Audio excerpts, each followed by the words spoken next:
Assalamu alaikum and welcome to Perspective. We'll be talking about the economic situation, the Charter of Economy, the PM's vision for the economic charter in the future, and also the kind of situation that we're in economically, what does the government plan to do, and also the opposition's role in particular as far as the budget is concerned, as far as the critiquing of the budget is concerned, as far as criticism of the budget is concerned, and also of their role as a constructive opposition in this time of need as far as our economic crisis is concerned. We'll be talking about all of that. Before that, we would like to go and have you listen to some of the words of the Prime Minister as he spoke to the PTV yesterday. Let's go hear what he had to say.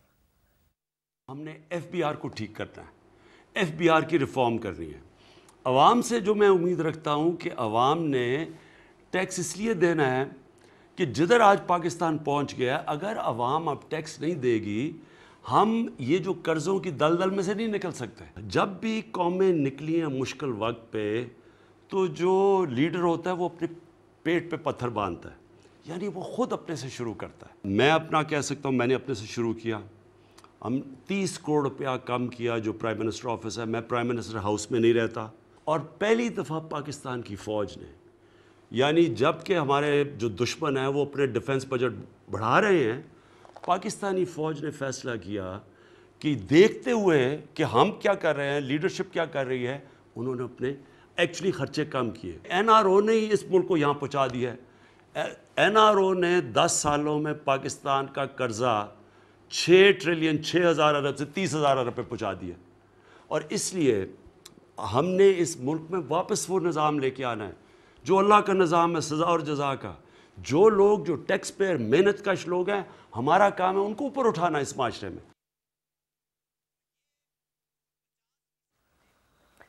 The Prime Minister spoke about the NRO again, but before we go into all of that, we'll be taking a short break and coming back in a few minutes.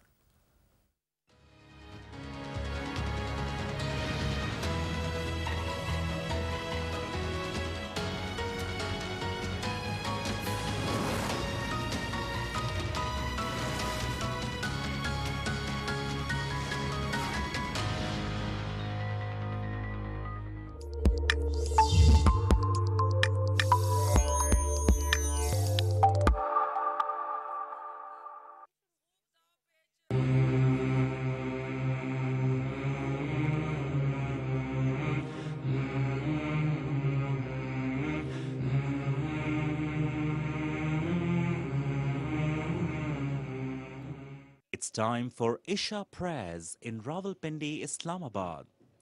People in other parts of the country may offer their prayers according to their local timings. Allahu Akbar, Allahu Akbar, Allahu Akbar,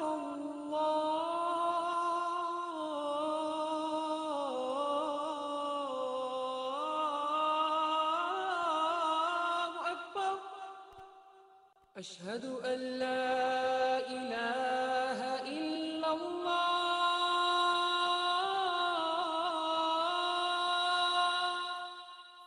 أشهد أن لا إله إلا الله أشهد أن محمد رسول الله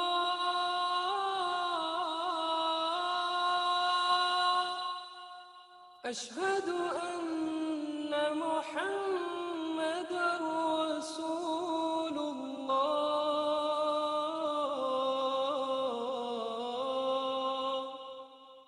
حي على الصلاة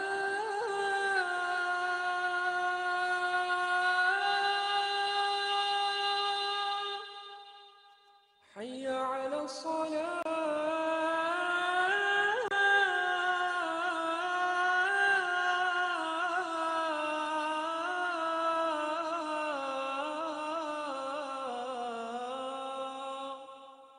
حي على الفلاح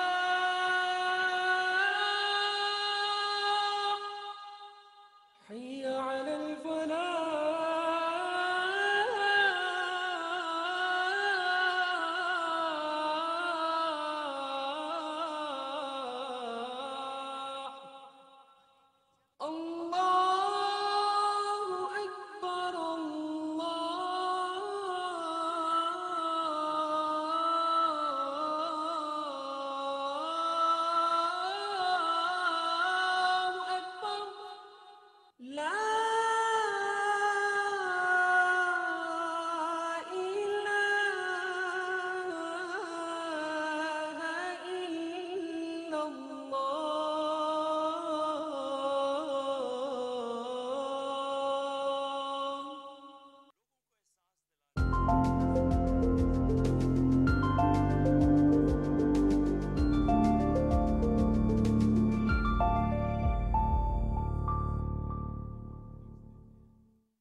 sayings of the Holy Prophet Muhammad sallallahu alaihi wasallam. He who does not respect elders, does not have mercy on children, does not commend what is good, and does not forbid what is evil, is not one of us.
Welcome back. The guests today, Haris Khaliq Saab, who's a senior analyst and writer. Thank you for joining us today. Rana Iradat Sharif, who's from the PMLN. Thank you for being with us today. Thank you. And Captain Jameel Ahmed Khan, who's an M&A with PTI. Thank you for joining us today. Thank you. Ji, Haris Saab, like I said, you know, the Prime Minister, the words we listened to, he spoke about the NRO again. He also said that expenditure has been cut down about 80 crores. And he also categorically talked about taxes, which is a huge initiative that has been taken by this government. What are your thoughts on that? Thank you, Maroha. And I would like you to basically consider theoretically what we are going through. And this is not the first tax reform. This is not the first amnesty scheme. We've been, I mean, if you look back, but we as a nation lack a sense of history, and there's this shortage. I mean, public memory is short, but in Pakistan, perhaps, unfortunately, public memory is too short. Right. So this has been happening for a very long time, because the way we have organized our economy and the infrastructure which we have used, I mean, it's a capitalist economy, and the three words that resonate with people in Pakistan, and that's very, you know, popular words, and it's a populist slogan that there's a debt trap. Right. It is not about debt. It is about whether growth is happening in Pakistan or not. Because if you look at the debt in the United States, it's $1.8 trillion internal debt, leave alone the debt that they have gathered from other international sources or bilateral sources. Then the other thing is tax. I mean, if you look at, if there is no growth, I mean, why are we only looking at tax from a direct taxes perspective? Either we should increase direct tax, but if you increase direct tax on people, then how would you get, and for that matter, every political party, you know, can be held accountable for that, then where would you get electables from? Because the richest become electables in Pakistan's politics. Right. We are at that stage of our democratic development that this is, you know, something which is a part of every political party's coming to power. Right. So there is no direct tax, and indirect taxes are raised so much, I mean, in such large numbers in Pakistan, that it is comparable to any society, more than most of the developing countries, and almost equal to the percentage of your income that goes to tax, if you include indirect tax, it actually compares with some of the European countries. Right. And I can give you numbers for that if you want. Then you speak about NRO. Now, I would like to remind the viewers and to the Honorable Prime Minister that if you look at the list of beneficiaries of the NRO that he's speaking about, 34 out of 8,000 cases were against the politicians. So I think it's more of a political rhetoric, all three things. The way you have organized, I mean, you're a part of a neoliberal capitalist economy. You have brought in IMF again, 22nd or the 23rd time, and then you speak about an Islamic economy which is closer to a social democratic socialist principles. So I think there's a different understanding of economy, if you ask me as a citizen. The numbers, which, you know, the huge numbers that are thrown around that may escape the layman, do you think that there is some difference in this tax initiative? I don't think so. I'm not particularly sure because I have been a student of what is happening to Pakistan's economy, a minor student. Right. Economics is, I'm not an economist, but you know, since I've studied new institutional economics You and a don't part think of there's any it, difference? I don't see any difference. I mean, I was looking at an ad of which was floated in 1976 by the first People's Party government, and you see a similar kind of amnesty scheme back in 1976, and then a couple of years ago there was an amnesty scheme again, and there was tampering with the tax laws under the PMLN government, and PTI was the biggest critic. Right. And likewise the debt thing also. I mean, you want to retire debt by borrowing more. So I think there's a fundamental issue with the way Pakistan's economy is organized. We have been a rent-seeking patronage economy and rent seekers rather than industrializing Pakistan, mechanizing agriculture, improving trade and commerce in the region. We have not thought about all these things. And All this governments. budget doesn't think about these things. I don't also. think so because, you know, for let instance, me there's go a on to higher Rana Sahab. education. I mean, in terms of education, I mean, the major cuts that the higher education has suffered. Let's get in into this the budget. nitty-gritty of it. I will come back to you. I'm going to go to Rana Sahab. Rana Sahab, what about your role as an opposition? Do you think that you know, as an opposition, the PMLN has tried to be an effective opposition vis-a-vis even the budget, for example? Isn't it true that your government, your people were more interested in the multi-party conference than they were in critiquing the budget? Definitely not, because our party, it gave us the best possible input in the budget. We submitted amendments, we gave informal proposals to the government through our budget speeches. They were not recorded, and then even today we submitted dozens of amendments and only not even half of them were taken up. The government refused to entertain amendments and then they just bulldozed the budget to the parliament. Today, as far as my memory goes, they introduced a public finance management bill through an amendment in the budget, and for the first time a bill has been passed without discussion. There was no debate on the bill. In fact, this role of speaker was so partisan that the bill was not even read. He said the bill is taken as read. So the bill was not read.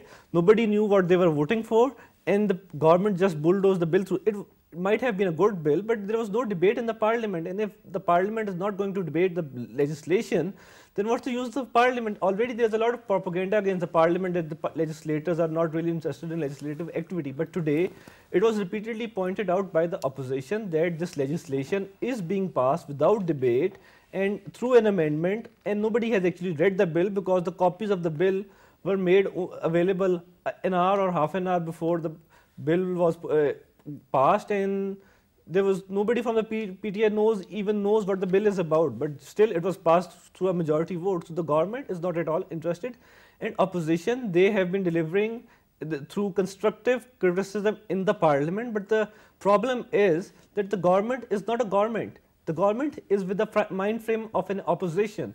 But so you right are such now an we have experienced party, you are such experienced legislators, all of you, most of you, and yet you were railroaded like this by the government? Because in the parliament, the role of speaker, National Assembly is very important, but the chair was totally partisan today, and all the chair wanted to do was bulldoze the budget to the parliament in violation of the rules. Even the speaker, he was not even allowing the members to read the amendments. He was saying the amendments have been taken. Why is this happening?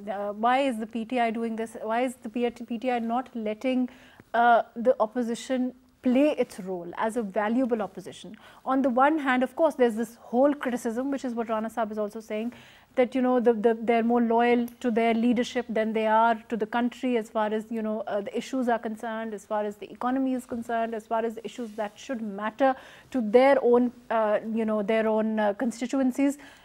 Why do that? Why not let them play their role? Maru, thank you for giving me the chance to be here. Thank you. Let's look toward the scenario, the way we got the economy. We just briefly highlight that the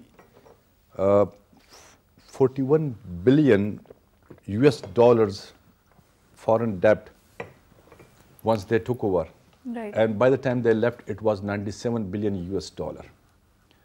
Number one. Number two, the country was with just 2 weeks reserve, almost very close to the bankruptcy. Third, they had mortgaged almost every motorway, every important installation of the country. So once we took over the country, the financial condition was very different than before. As one of my friends says that he doesn't see any change in the tax the way we are presenting, but the scenario is very different this time. Are you confident that you will be able to collect taxes? Yes, we are confident. And why not to aim high? Why not to have a high target? Like we have kept the target of 5,500 billion rupees tax collection. So we're gonna work for this. Right. We must aim high to achieve high. We should trust our capabilities, and we will do it. One more thing, that it must be a regime previously that only the wealthy and rich people would be the members of National Assembly. Today I can claim, including myself, most of the parliamentarians as far as PTI is concerned are middle class. Either they were working class, middle class people, they are part of the assembly. But there's no shortage of people who have money in your party also, let's be fair. Well, there are, right. But the majority, right, that concept is no more, that concept does not exist that only the people with the money they can come. Previously it was only Jamshed Dasti which people used to refer, but today I think half of the parliamentarians from PTI, they are middle class people. Right. And as far as the, you are asking about the role of the speaker, it's on record that this time, it's a record that the opposition got so much of time to speak. They had got extra hours to speak on budget. So they had enough time to convey what they wanted to speak, what they wanted to object. You think they weren't interested in the kind of valuable critique that is necessary for the budget? Yes, it was. I won't deny that. Opposition played its role. You think they did an apt job? It's always the majority that matters. Right. I'm going to go to Haris. I just have one question for Captain Saab. Today he voted for a bill through an amendment. Can he tell me what the bill was about? Sorry. I must suggest this thing, Rana Saab, that Ahmad Azhar would be the right person to give you the brief of that. I think it's on record. But did you read the bill? It's on record that I have just come from the lab test. I left the assembly earlier, right. So I think the appropriate person would be the finance minister or the Ahmad Azhar to ask him. Haris, let's forget about, there is the huge numbers are thrown back and forth. Even in this very program, you see the PMLN, PPP saying, oh, the PMLN saying, look, they've done this with the budget, look how we were doing it, and the PTI saying there was so many billions, and now, they've reduced those billions. What does it all mean to the layman?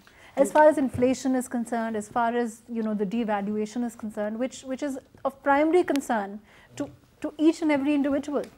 You see, Marukh, I want to be very candid because I think it is time that, things are discussed frankly. And there's an elite capture of the state of Pakistan. There's a neoliberal consensus between all major political parties, all their other political feuds aside. And each party, whenever it comes to power, it is a plutocracy in Pakistan, democracy of the rich. They come, even the middle class, what Captain Saab is saying, middle class has been elected to the parliament before, from Karachi, from Punjab, from other parts of Khyber Pakhtunkhwa. There's nothing new about it. Ahmad Azhar Saab, who he has mentioned, must be a very competent... What is our middle class when we're below poverty level?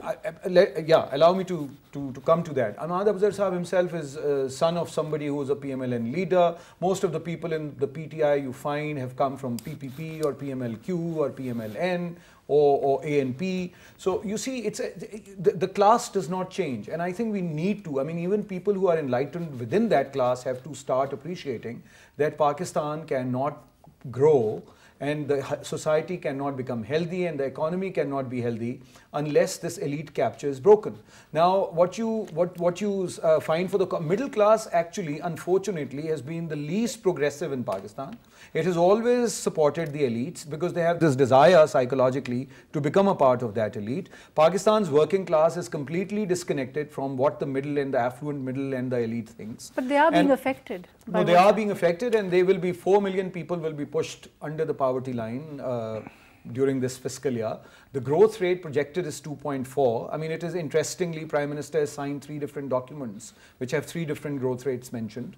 However, what I see as a citizen and as a minor student of what is happening in Pakistan, that our growth rate will be less than 2% this year.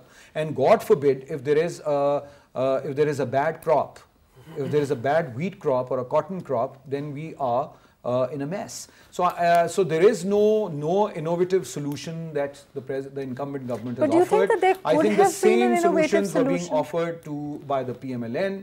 They were slightly better for the first 2 years before IMF came in during 2008-2013 period when Shaukat Tareen was brought in as the finance minister. It is about, you see, it is again very important to consider that Pakistan is not about the territory and the parliament or certain institutions of the state, whether it is the judiciary or the military or the bureaucracy. Pakistan is about 220 million people who live here, and most of these people find it, terribly difficult to survive. So in terms of inflation, there's already a double-digit inflation. In the last almost 10 months since the government has been in power, I can see, you can always say, and we are on the national television, so I don't want to sound too negative, but there can be a vision, but there is no plan. So the plan is borrowed. It's a borrowed plan. It's the same elites who are making decisions where they are safeguarding their own interests. For them. People, I don't know how people voted, because that's a separate issue. I'll come back to you. Rana Saab, what could the government do? The PTI claims this is what you left them with. There was nothing there. What could they do? As far as the loans were concerned, as far as the corruption was concerned, what alternative did they have? This is what they had to come up with. First of all, I would like to answer your point regarding the Prime Minister talking about NRO. First of all, the Prime Minister has to clarify if he is actually in a position to give an NRO, because the government claims that the judiciary is independent and the accountability institutions are independent, and if these institutions are actually independent, then how can the government give an NRO? And secondly, we have raised this question repeatedly in the parliament, and the Prime Minister is still to answer them, that who is asking, through which channel. He should name the people who are asking him for an NRO. Right, I'll come back. Captain Saab, on this very point. Why does the NRO raise its head again and again? Who is asking? Why isn't there a clarification, which if, for once and for all clarifies that who is actually asking for the NRO, and that what is the mechanism for granting one? An NRO can only be given by a dictator. Sorry to cut you in the middle. Yeah. Maharouk, I must remind you all that on the floor of National Assembly, the ex-president Mr. Zardari, he stated that let the previous books be closed and take a new start. And then there was a scenario, there was a feeling that perhaps the government will sit on the table with these corrupt elements. So keeping silent would have meant... What's the mechanism that the government will sit, and how will they, what's the way that they will do it? What umbrella will they do it under? That still remains to be seen. My explanation is that what option we had, either to keep silent on that, and if we would have kept silence, that would have given a clear indication that perhaps silence means yes. So it is, we are not the authority to give an NRO or something related to this, right. But the message is that we will rise against it if any such thing comes in the process, or for that matter. But so who will it come through? No, I know I'm not a law expert on this, but NRO does not mean that it should be given by a dictator. NRO means that it could be a relaxation an understanding, of the process. A relaxation, the government must be... But then the government is not, but the government maintains that the accountability process is independent. So it is independent, so it's going on with them, and we are supporting this, that we are also not supporting any understanding with them. We are not supporting any understanding with these corrupt elements. So once we are, it's just to make it very clear to the nation that government at any stage would not sit with them. But Captain Saab, do you think that you will achieve, other than the fact that of course accountability should be there for the sake of accountability, and of course anybody who has been corrupt should be held accountable, in terms of getting back whatever has been stolen from this country, are you hopeful that your government will achieve? We are trying our best. Maharouk, the basic element should be the honesty, the integrity of the leadership. So if there is integrity, if there is honesty, and if there is a will to serve the people, and if there is a will to bring back the looted money, I am sure we will be able to do it. Right, let's hope so. I would just like to add that any form of NRO is illegal, unconstitutional, immoral and wrong, and it's violation of fundamental rights of the people. So there is no talk of NRO, nobody is asking any NRO from the government, and the only reason why the Prime Minister and the government keeps bringing up NRO is to divert the discussion from incompetence of the government to NRO. So the government is just trying to hide its incompetence and shift the narrative. I would just add here that it was your leadership, the Nawaz League leadership, who were seeking NRO from the dictator. They signed the agreement and they went abroad. So it was the leadership of Noon League. Today you are criticizing the word NRO, right, and you are giving us So if you have martial rules, you will have NROs. Right. Because most of the cases, I mean the whole NAB law, if you look back, Parvez Khattak government in the previous tenure had actually abandoned the Provincial Ihtisab Commission. Why? So I think it is important that politicians realize that what is happening to the opposition today can happen to who are incumbents tomorrow. So they should be okay with the corruption. No, I think the accountability laws in Pakistan must change. But Harisa, one of the reasons why this government is speaking out, or they say that they're speaking out, is because according to them, and this is what the government says, that's not what I'm saying, that there was a kind of quid pro quo of some sort between the PPP and the PMLN, in the sense that you can also do it and we can also do it, and that was all right. And they want to clamp down on that sort of an understanding. I think that is the problem, that young people haven't read history, because history is not taught in schools in Pakistan, unfortunately. And this is not true, because Imran Khan himself has been saying that the cases that are being pursued against the PPP leadership were instituted by PMLN.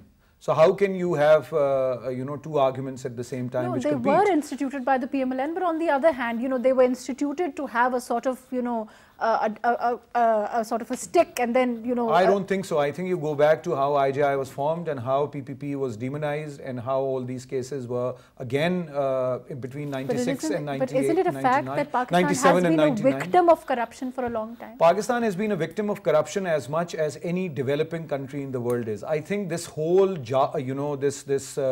rhetoric about Pakistan being corrupt has actually harmed Pakistan's economy in the last few years much more than they thought that it will. Because the reason is that if I am a foreign investor, why would I come to a country when the Prime Minister himself goes out and speaks to international audiences and tells them that Pakistan is corrupt to the hilt and we are going to fix it. So I am going to wait for that fix to happen and then I'll come and invest. So I think there is a problem. I mean, we are... But Harisa, it's not a secret. No, it is not a secret, but is it secret that how Chinese companies work? Is it a secret that how Nigeria works? Is it a secret that how large-scale corruption happens in American multinational corporations? So I think we have this sort of habit of, I'm not holding a brief for corruption, by the way, because then I can take names of sitting MNAs from PTI also, because that is what the NAP chairman has also said, that it will take him 10 minutes to get the government down on its knees if he's not soft on them. So I think it is important. I think it is important that Pakistan should understand that it is growth that is important. It is industrial and agricultural growth that will take us out of this mess that we have created for ourselves. It is inter-regional trade and commerce that will take us out of this mess, nothing else. I mean, you should not have corruption. Nobody says that Pakistan should have corruption. There are institutions that Pakistanis have created, like Nadra, for instance, or like the motorway and highway police, where there is, I mean, you can see, I mean, there are clean institutions. So there is this capacity of creating clean institutions if the government has the will. Any government has the will. I'll come back. Rana sir, what about the fact that there is, your narrative as a whole, as a political party, and the narrative of the PPP, along with the multi-party conference, isn't it true it's a failure? Definitely not, because you cannot expect the government to fall a day after the APC. So in the APC, we are, first of all, we're going to organize the public opinion against the government before actually going for a drive against the you government. want to organize the public opinion against the government considering the issues. I mean, Mariam Nawaz was very categorical and critical and saying that, the issues are what she wants to focus on, not the fact that your leader, the former Prime Minister, is categorical about saying, don't plead my case, which is what she says all the time, and talk about the issues which are important to the people, talk about the inflation, talk about the devaluation, talk about the health, talk about these issues. Do you think that as a political party, you're a major political party, you have a lot of seats in the parliament at this time, why not tell the government that you can get, why not show them that you can get people together instead of doing this multi-party conference, taking Maulana Fazlur Rahman? Do you think that as a political party, you're not strong enough to do it? Alhamdulillah, we are strong enough and we can do it, but we want to take all the stakeholders who matter to the people of Pakistan, because if you see in the previous election, however rigged it might be, the people of Pakistan delivered a fractured mandate, and we want all segments of the society, and we want everyone who were voted by the people and are in the opposition to be part of our anti-government drive. How many members does Maulana Fazlur Rahman's party have in the parliament? 16. Right. Yes, and he represents a significant chunk of the society. Ignoring the 16 to bahut zyada bata. I don't think. I think the MMA has 15 or 16 seats. You can check the ask your producer to check. You mean the MMA, not the JUI? Yeah, actually, in MMA, there's only one seat of Jamaat-e-Islami, and all others are from JUI. So, first of all, you can see that Maulana Fazlur Rahman, he represents a significant segment of the society, especially the religious right. You cannot ignore that segment. But if you talk about a power show, for example, if you talk about, I mean, your whole Black Day, what kind of what will it signify? It's not going to really make an impact. What kind of an impact has it made? You will see the impact in coming days. Okay, let's hope so. Captain Saab, do you think that we will see an impact in the upcoming days? I mean, with your party, okay, as far as the PTI is concerned, okay, we saw Khan Saab amassing huge crowds. That, why do you think the PMLN and the PPP can't? I don't think so. They can. It could be a wishful thinking. I don't think so. But I would just like to comment here. I think Mr. Harris has some special issues with PTI, because he just mentioned that the Prime Minister conveying to the world that there is a lot of corruption. There are the Prime Ministers who leaked national security secrets. It's on the record.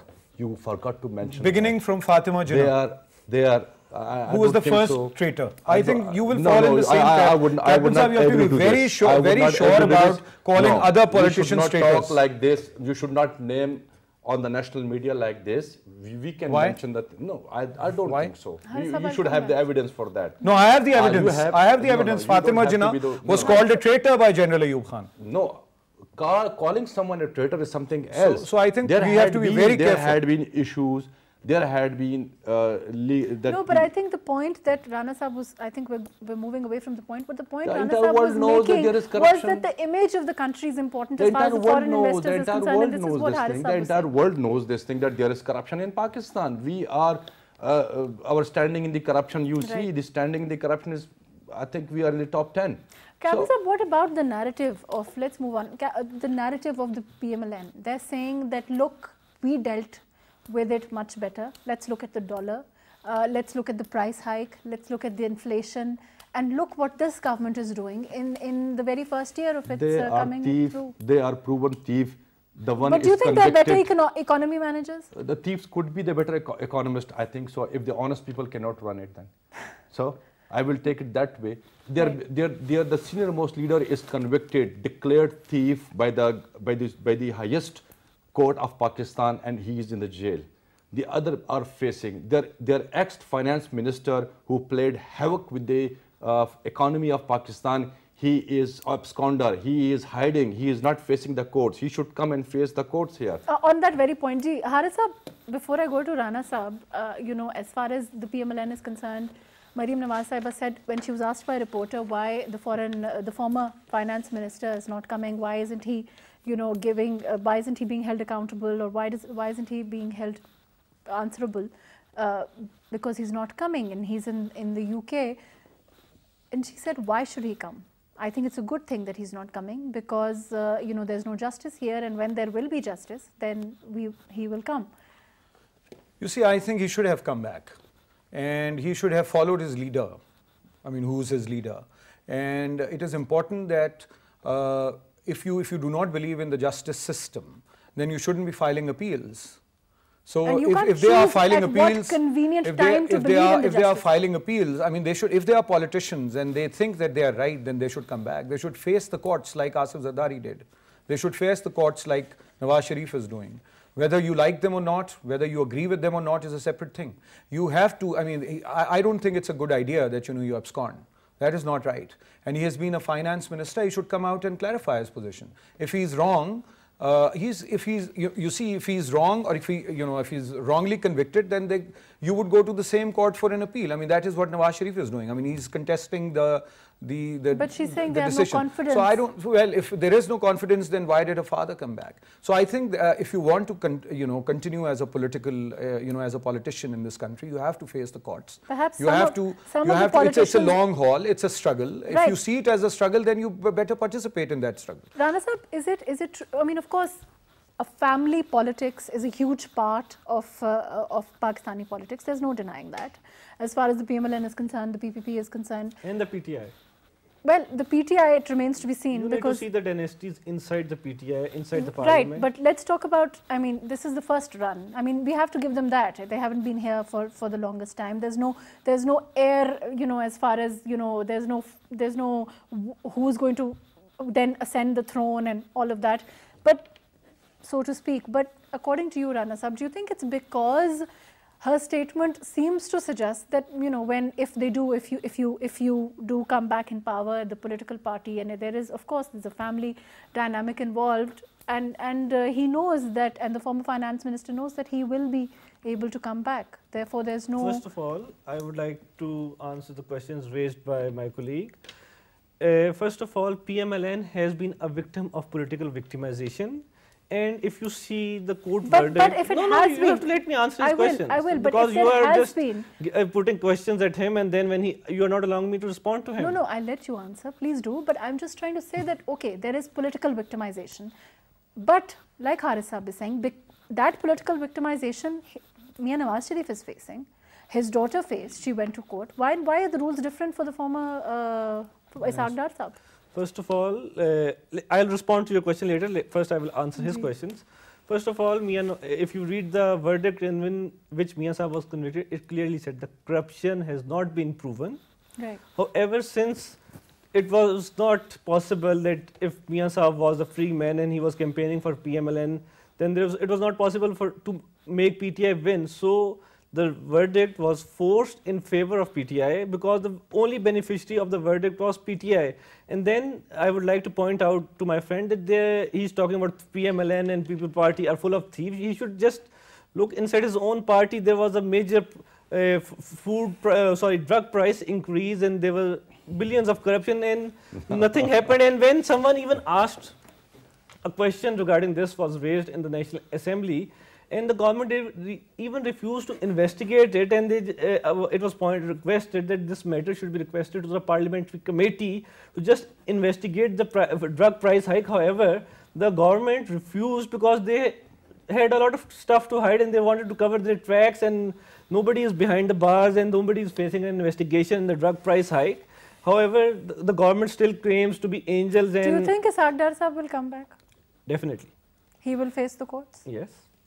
But also last time he was, the Hudaybiyah case is also something that's on record, and it's not, everybody knows what happened with that particular case as far as his, of course it was stricken from the record, but is that one of the reasons why he's not coming back? First of all, I would like to say, any confession under torture or anything like that has no place in law. You can pick me up and get anything from me under torture, but the point is that Mian Nawaz Sharif and the entire Sharif family was acquitted in the Hudaybiyah case, and the Hudaybiyah by the Supreme Court in the review petition as well. The Hudaybiyah case was... According to the PTI, according to a lot of lawyers, they said, I don't want to go into the nitty-gritties of that, but it was a technicality of whatever. But my point is... You see, the High Court, they acquitted them, and then the Supreme Court, it upheld the High Court verdict and you are yourself a lawyer, but the fact remains that Hudaybiyah was decided by the Supreme Court in the favor of PMLN, and you cannot just keep bringing up cases. And if you read the Hudaybiyah review verdict, it is said that the Hudaybiyah case was deliberately prolonged and used to keep pressure on PMLN. I think Captain Saab and Harish should also read the review verdict of the Hudaybiyah case, and that will clear up many minds how the use of accountability is being used for political victimization for the government, especially the dictatorial and the dictatorial But it's government. commendable. I mean, I think everybody is with me when we say that, the former Prime Minister came back, his daughter came back, they're facing the courts. That is something that the public has, you've seen in the results, that the public has applauded that. I'm sure that, it is a commendable thing. So part of that narrative, I'm just saying that, if he comes back, if the Finance Minister comes back also, that's your narrative, that it will give your narrative more credit. That's what I'm saying, the PMLN. Isn't it true, Captain Saab? I think the former finance minister should come if they trust the courts of this country. And I was shocked to hear the remarks of my friend Rana that the conviction of Nawaz Sharif was to benefit Pakistan Tehreek-e-Insaf. That means the court's decision was biased. That means he's doubting the integrity of the courts, which I don't think so he meant. Should read the Islamabad High Court verdict on that conviction. Well, but I must say, But Nawaz the fact Sharif, remains that the former Prime Minister accepted it, and he is, right now in jail. that I appreciate that he came here and he was convicted. The one who is abroad, Mr. Ishaq Dar, should come. If he, like the statement by Mariam Nawaz. Because other leadership, your leadership, important leadership, your second-tier leadership, like, as far as Saad Rafiq, Salman Rafiq, all of these people, they are facing courts. Exactly. And now, Asif Ali Zardari Saab also. So whatever the narrative is, of course, it will end more. I must convey this thing very clearly here, that these cases were filed are brought on the record during the regime of Pakistan People Party, and the cases against the leadership of the People Party were registered during the regime of Pakistan Muslim League Noon. We were never in the government in the last 10 years. So these are those cases which were pending in the courts, and now they are being finalized. So putting all the blame on PTI, that the PTI, the objective was to benefit the PTI, I think that's wrong. The courts are independent. These are the decisions of the courts. These are the decisions of the people with integrity. So as a nation, whatever is correct and whatever is right is before us. If the courts are independent, then how can you give an NRO?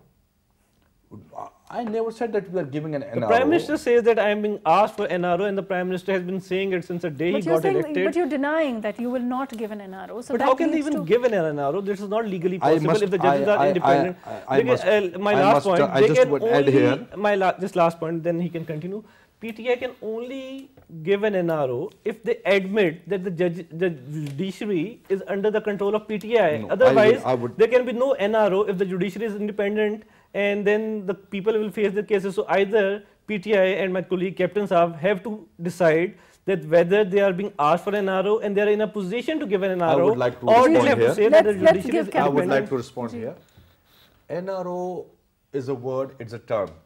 Few days back, we the parliamentarians had a meeting with the Prime Minister, and we discussed this word plea bargain. Now, plea bargain is again a sort of NRO where a specific amount is given to the NAB and the person is released. So we requested the Prime Minister that there need to be some law about this, because someone who has looted billions, he returns millions and he is given a clean sheet.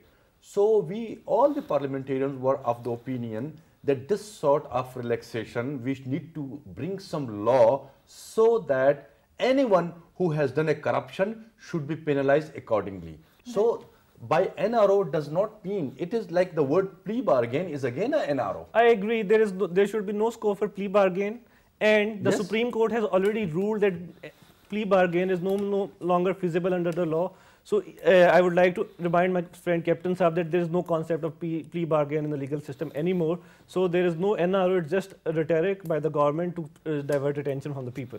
Right. Unfortunately, that's all the time that we have. Thank you so much for joining us today, Haris Khaliq Saab. Thank you for being with us. Rana Iradat Sharif, thank you for joining us. Captain Jameel Ahmed Khan, thank you for being with us.